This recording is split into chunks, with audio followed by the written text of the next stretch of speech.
the decision on Iran, but also highlighted the meeting on June 12th in Singapore. We were all in a celebratory mood as a result of having approved the 21st Circuit Judge just a few moments ago.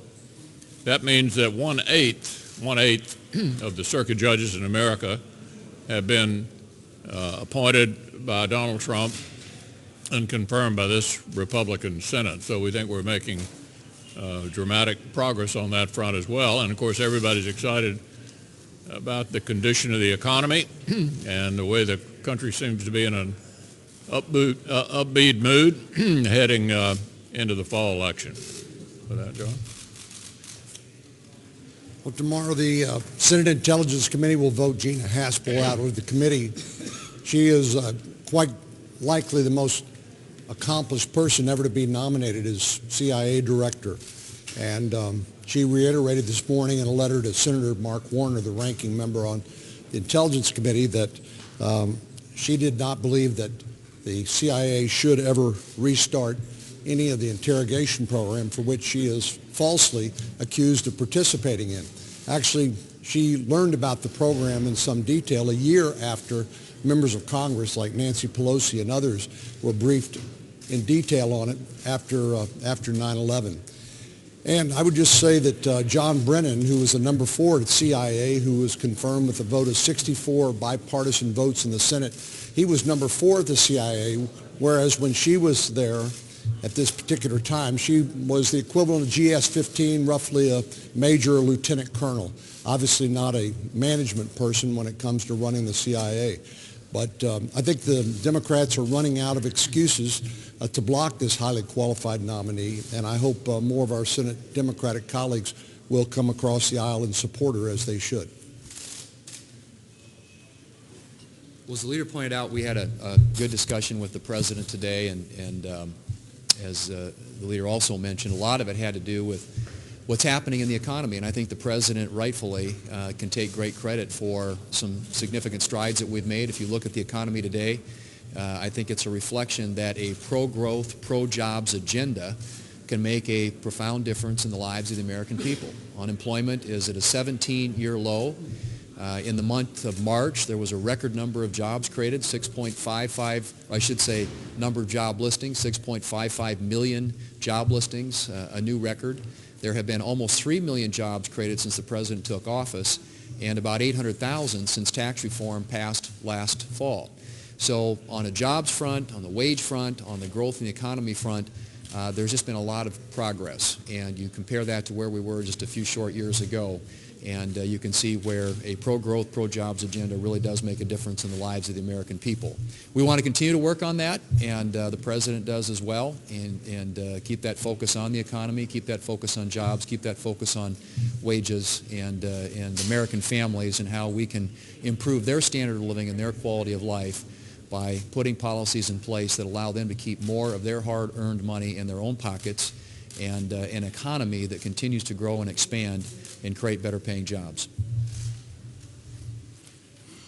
Well, we had a very productive meeting with the president today, talking about a number of things happening at home as well as around the world. We talked about Iran, talked about the new embassy in Jerusalem, moving the U.S. embassy to Jerusalem, as well as talking about what's happening in North Korea. But the focus, of course, was on the economy. The fact that we have a strong, healthy, growing economy, an America First economy based on tax cuts, cutting red tape, where we have an unemployment rate of 3.9%, the lowest it's been in 17 years. Consumer confidence at the highest it's been in 18 years with the 3 million new jobs. And at the same time, Nancy Pelosi has most recently said that what she wants to do is eliminate the tax cuts. She thinks the government has a better idea of how to spend the money than individual people at home. We're going to continue to fight for a growing economy, a strong economy, a healthy economy with larger paychecks and more prosperity here at home in America. Well, this is Police Week. When Senator Coons and I came to Congress 7 years ago, came to the Senate, we created the Bipartisan Law Enforcement Caucus. One of the things the President mentioned today was his chance to meet with all those people who are here. Many of those people are here this week for Police Week. It's just a good time for us to remember the Capitol Police, all they do to secure the place we all work in every day and that people visit every day, still the most open seat of government anywhere in the world, and what they do to make that happen, but also all those who serve all over the country. Way too many policemen were injured. Way too many lives were lost last year in the line of duty. And for policemen and their families, you know, when that policeman leaves, that policeman, man or woman, leaves in the morning, their family just wants them to come home at night. And all of our families want that, but they leave with a greater sense that they may somehow be injured or lose their lives during the day as they try to protect us. So this is a good week for us to not only see all the uniforms of people from all over the country. They're in Washington this week, but to remember all the people where we live that do all they can to help us, and will be the people that will want to respond if and when there's a problem. Yeah. How serious is the proposal that the president has been pushing? He's been talking about changing the Senate rules, changing the precedent. You have said you're not in favor of that. You talk about wanting nominations now for circuit judges.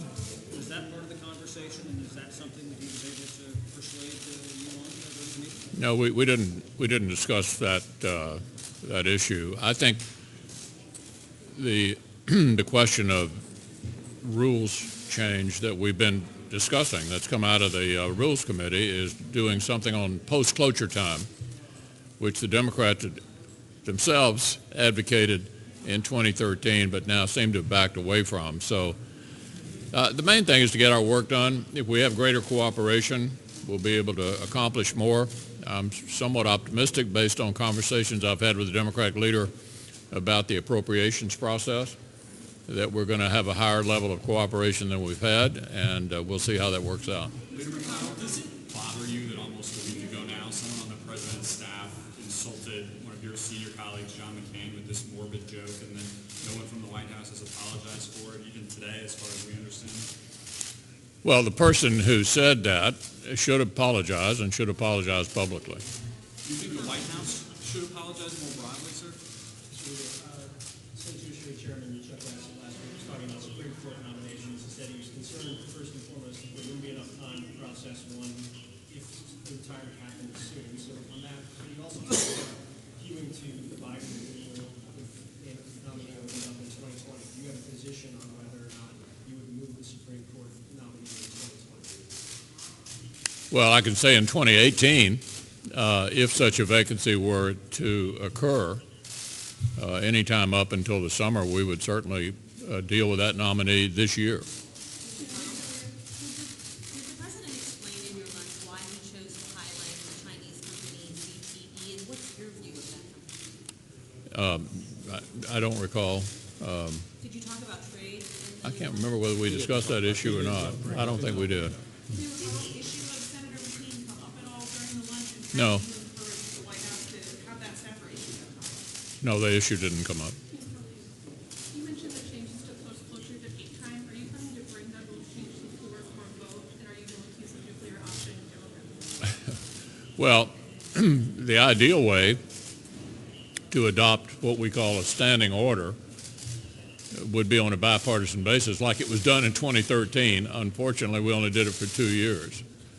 The Democrats are not in a position to do that now. We continue to discuss whether that would be necessary. An easier way to deal with all this, however, would be to have greater cooperation.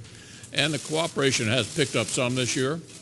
You know, the ability to confirm nominees has improved. I think the attitude of the Democrats, it seems to me, is better. That's the best way to solve the problem, is to get back to some degree of normalcy about handling, in particular, assistant secretaries of this, that, or the other. So we'll see. I'm optimistic things are going to get better on that front.